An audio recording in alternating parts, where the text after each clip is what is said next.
these points to make a pitch if you don't have a way of creating video or you don't have a marketing team, but I think most of you would. And some of you work in marketing and social media anyway, so I think you know all of this. You can probably teach me stuff, but it's important to, again, be authentic, you know, to the point, something that you can get. Make sure you put a hook in there. If you have anything important for them to know, exactly what the call to action is, what problem are they helping you solve? What difficulty are they helping you alleviate? It's important for people to know, how am I being useful, right? So, I think there's a video. Well, we watched some already, but we can look at this one quickly.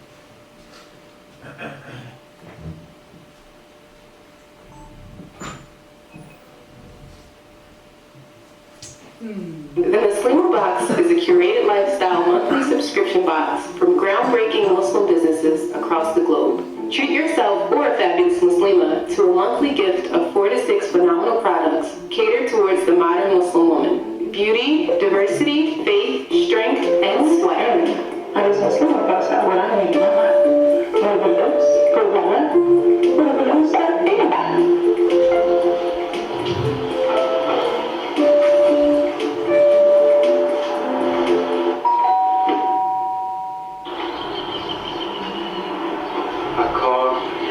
Today and ask for his permission to do this.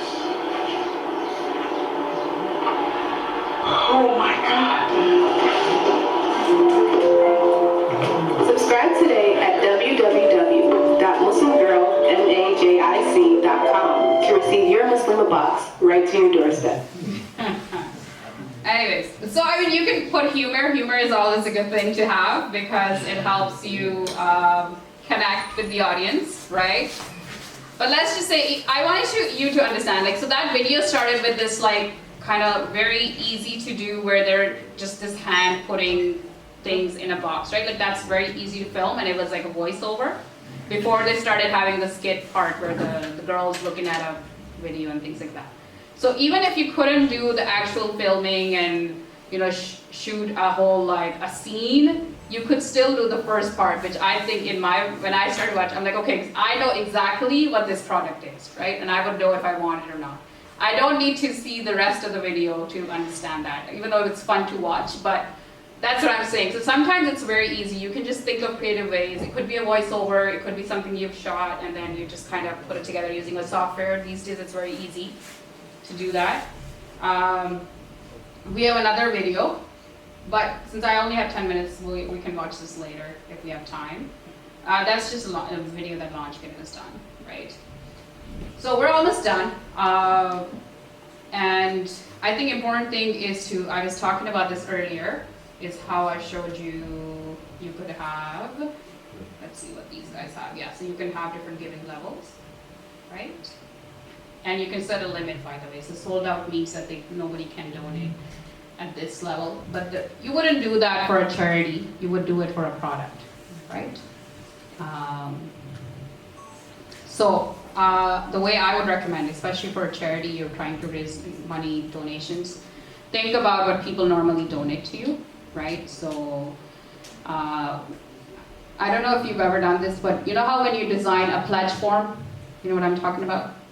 Like, you can give people a pledge form where they fill out their information, like it's a paper form, and then they can pick, oh, I want to pay $50 to feed a family for a week or something like that, right? And then you have different options that say $600 to feed the family for a whole month or something like that. So you can break it down and connect and impact with it, right? So if it's $50 to support one person, then you would kind of put that towards the top of your giving levels, and then you work your way. So you can allow people to support you for a whole month. You can allow them to support you for a whole year. Like, for example, Nissan Homes is a good. So this is for a board game, right? But I think Nissan Homes is a better example because a lot of you work with charities. So here, as soon as we got to a level where it started now making a difference from a family or something like that, it says, $300, it covers necessities for a woman for 1 month, right? $600 would cover the cost for a woman staying at the shelter for a whole month. So you could use different ways like that. And if, let's just say you want more people to donate $50, then keep like the 50, maybe not the first option, but the second option, right? And it's just, they are more likely, majority of people are more likely to donate the second option. That's what I've noticed. It's just weird. Like they don't want to be the least, like someone who doesn't give the least amount, like they don't want to be that person, but maybe they don't want to give a lot, so they often pick the second or the third one. So keep that in mind. If second or third is your average donation you want, make that your second or third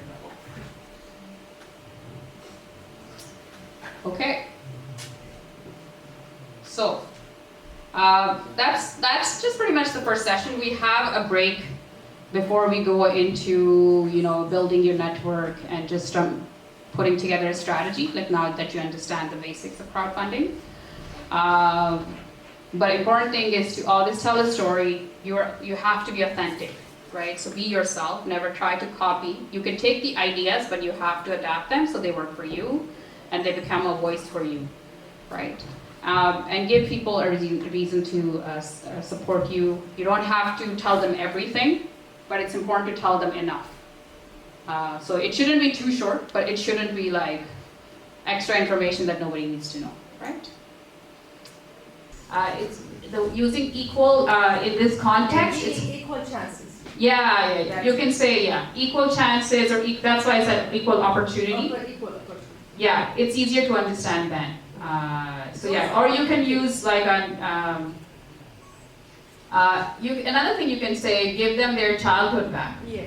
Right, that's what you're trying to do. Because if children have to work at this age, they've never had a childhood, right? The story I was talking about where a group of friends raised, money to buy their friend who wasn't feeling well, chocolate. It's not a childhood memory they would have, right? So it's important to, you can say something like that. So I think in other ways, give them their childhood back or something like that, yeah. What was the tagline? For me, I was thinking equal to child. No, sorry, not the title, but the tagline. Like the description underneath. You child, it's about working. Okay. No work for children. Yeah. Okay. I think, how you can see it here. Can you read that? Journal of Muslims. That helps you build a positive daily routine around your store. So that's one example. If we look at Nisa Homes, right? It says, help us open a Muslim woman's transitional shelter in Calgary. So you can say something like,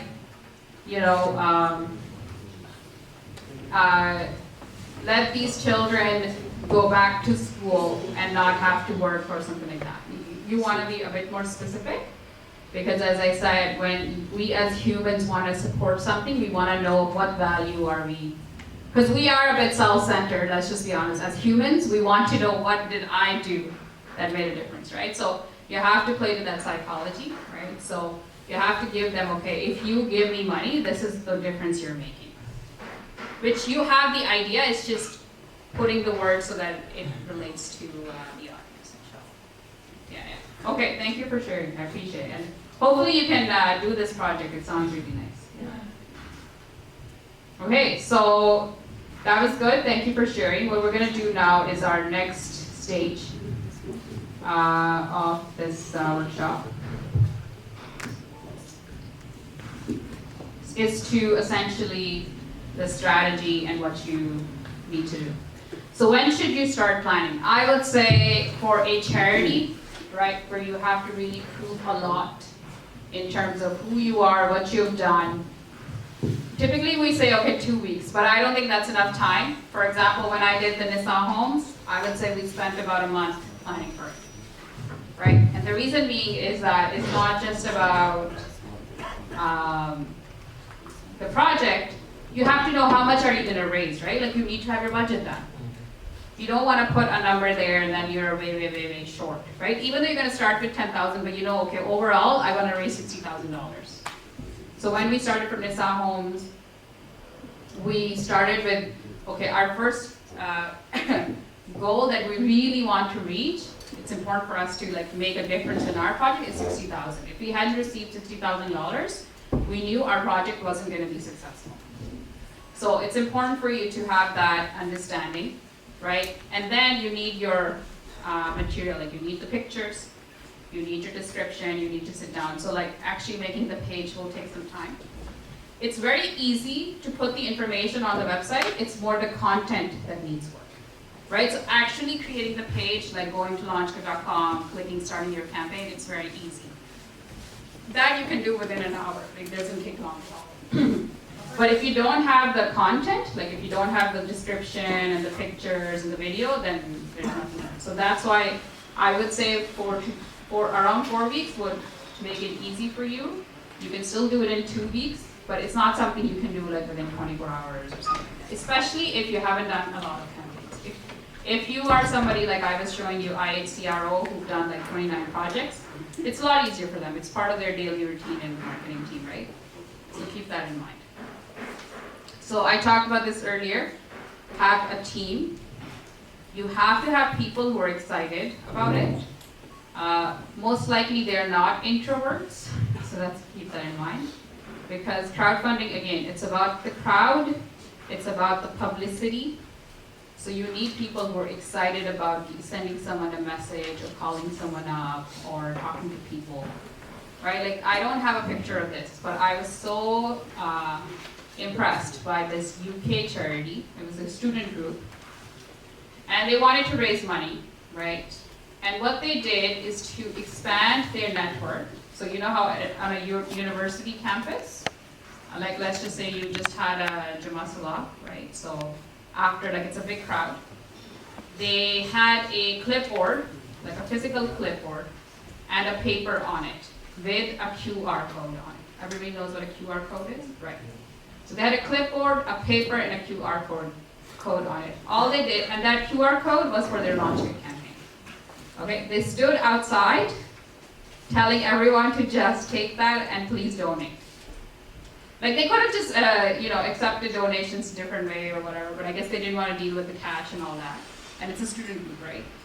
But this is them reaching their network. So they were working on some project for the campus, and that's how they were raising money.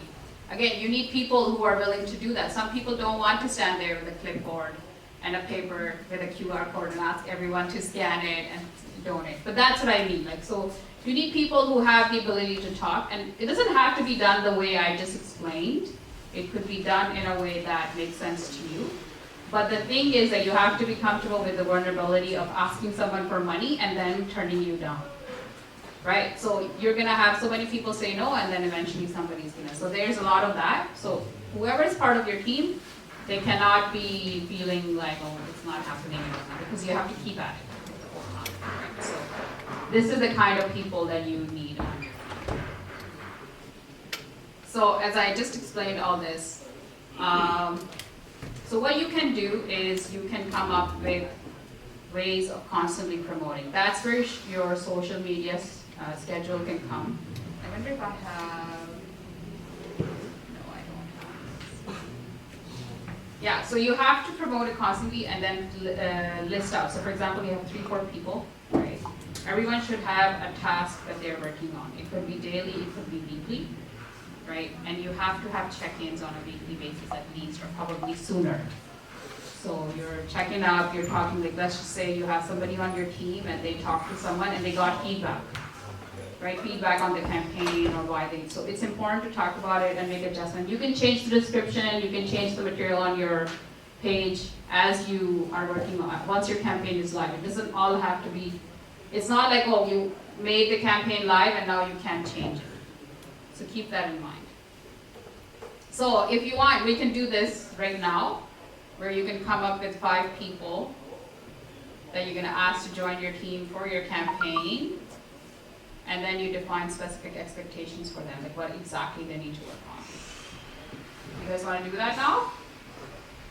Like who comes to your mind? Actually, why don't you do it? What I want to know is how you know that person.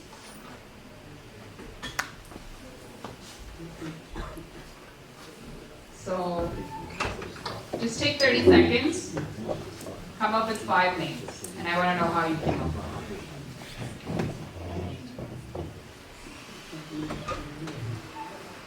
Okay, who already has their 5 names? No? Again, please. Again, okay. So let's just say when you're starting a campaign, it shouldn't just be yourself, right? Or it shouldn't just be yourself in your organization. You should have a group of people from, whether it's volunteers, whether it's people from your organization, they are working on the campaign actively. Meaning, they're sharing the link, they are monitoring the progress, they are calling their own friends to help, right? Then you are essentially, based on the plan you have come up with, you're evaluating and you're adjusting and you're changing what you need to change. Make sense? Okay.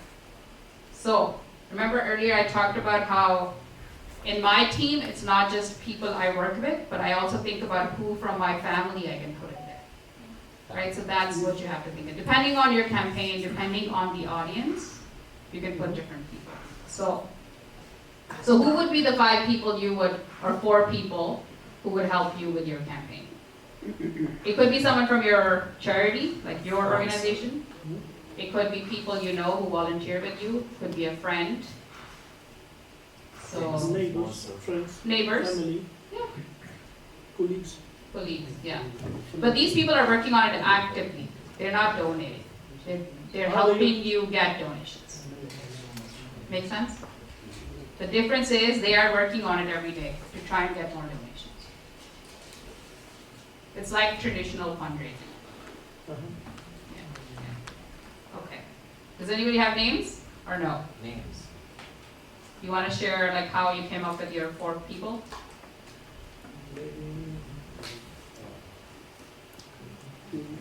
Football players, Sorry? football players or singers, something like Sure. that. So I mean that's like the next step here. I'll show you.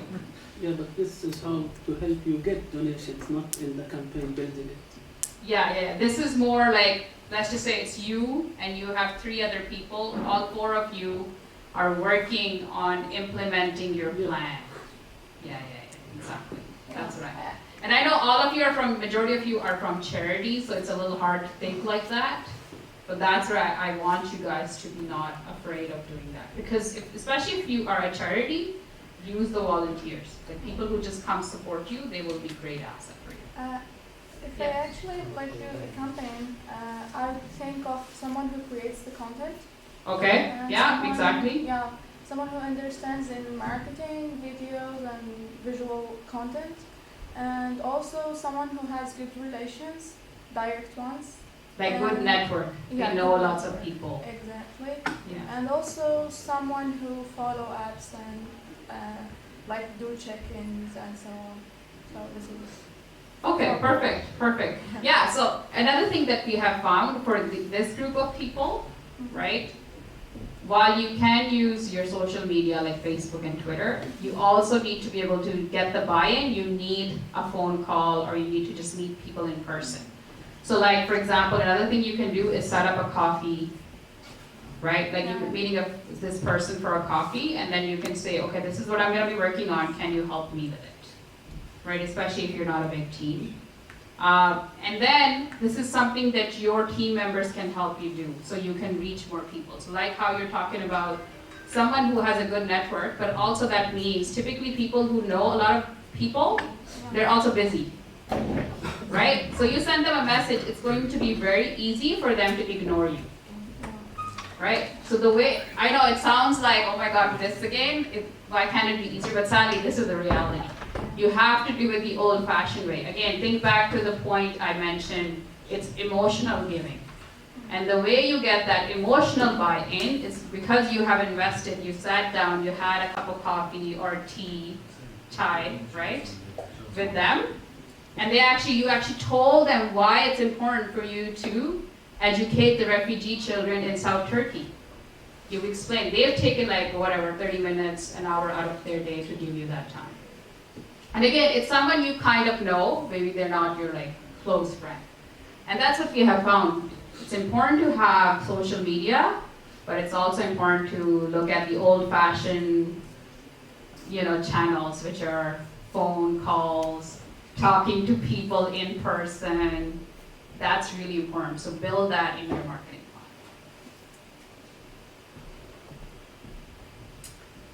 plan. I have an example here that I will share. So these are the steps you can do. So let's just say you have your content ready, right? Like we talked about, you know how to do your title, you know how to do your tagline, you know how to do your description, you've got videos, you've got everything. Now it's about preparing to actually have the launch. So this is before your link has gone live. So you're gonna get commitment from some of these people before then. Like let's just say if it's an influencer, if it's someone who has a network, you have already called them, set up a meeting, talked to them, told them, okay, in about 2 weeks, we're gonna launch this campaign, and I just wanna talk to you about this project, why it's important to me, and I want you to help me support by sharing it out, right? So you have to do those things before your campaign goes live, right? So you can write out the names, like just go through your contact list, go through your mom's contact list, that's what I do. I always look for all the aunties that have lots of money in her contact list, right? Because these are the ones that I'm gonna tell my mom to call. And another thing is I'm gonna show you an example and it's gonna make it easy for you, which is more about social media. What is some pre-launch outreach, right, that you can do? And so another thing, make a list for your phone calls so that you're gonna take like an hour, 2 hours, you're gonna sit there and you're gonna make some phone calls. You know, if I talk to this person on the phone, they will help me. So we're gonna look at this. So this is somebody who was launching a game, right? And they had a whole social media campaign around it. So I'm going to actually go to their Instagram account. So you guys can see this, it's legible for you? Okay. So they started this account, and this is their board game / I think it's a card game or something like that. Okay, so even before they launched, you see they have a post here, right? And the description, it says, can you relate? All the playing cards in our board game has been illustrated by this person. And then they haven't started the launch campaign yet, but they're already talking about it. So that's another thing you can do on social media. You can come up with, how you were talking about, you will talk to someone who understands marketing and design. So what they did is they came up with content even before they were going to launch their campaign and use their social media to do that. I know with charitable organizations, sometimes it's easy, but if you're always fundraising, it may not be easy. So keep that in mind. So they did that. They have a lot of different campaigns like that. Pages like that, and then like they have another one where it says Tuesday the 9th, right? Save the date. Yeah. So this is when they're gonna launch and they're already talking about it. So they basically created a lot of hype even before they made their link live. So that's another thing you can try and see how it works for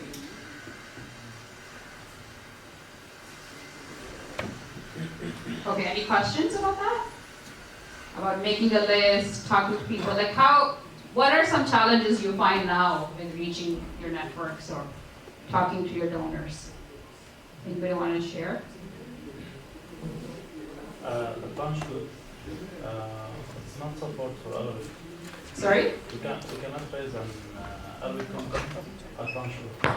So language is an issue. If you use a crowdfunding platform like Launchpad. Everything is in English. Yeah, so our website is in English. We don't have other languages, but you can include Arabic text, so it will support that. But the buttons and everything will still be. Because we are not targeting the English. Yeah, even your video could be in Arabic, but the rest will be in English, right? So if I go here, I do have some examples, but I can't think of one. But essentially what I'm saying is your description right here, you see how it's like words, right? You can put Arabic in there. But you have to include English also. I mean, If you don't, you won't have donations from English-speaking people, but it doesn't make a difference, in my opinion. Again, depends on your audience. You can try it out. Another thing you can do is called A/B testing, meaning you could set up one campaign that way and see how it goes, and if it doesn't work, then you start another one in English. Right? So it's a way of testing it too. So you can test it out. Or you can go with a platform that's in Arabic. I'm sure there are, right? Aren't there crowdfunding platforms that are in Arabic? There's none. It's probably because of the financial regulations.